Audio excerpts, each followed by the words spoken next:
ಹೊಸ್ದಾಗಿ ಹಾಕಿರೋ ಈಗ ಗಿಡಗಳೆಲ್ಲ ಏನೊಂದು 6-7 ತಿಂಗಳಾಗೈತೆ. ಸೂಪರಾಗಿದೆ ಲ್ಯಾಂಡ್.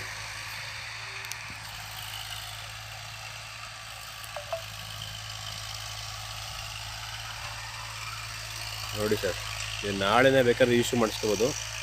ಪೇಪರ್ ಫುಲ್ ಲೀಗಲ್ ಆಗಿದೆ. 10.5 ಎಕರೆ ಲ್ಯಾಂಡು, 3 ಬೋರ್ ಇದೆ.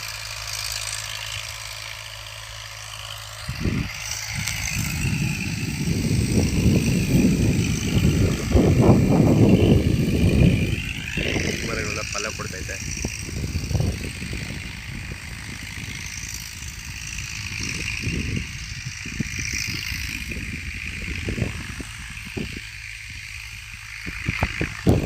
ಎಕರೆಗೆ ಬಂದು 38 ಲಕ್ಷ ಹೇಳ್ತಾರೆ, ನೆಗೋಸಬಲ್ ಇದೆ. ಮಳವಳ್ಳಿಯಿಂದ 25 ಕಿಲೋಮೀಟರ್.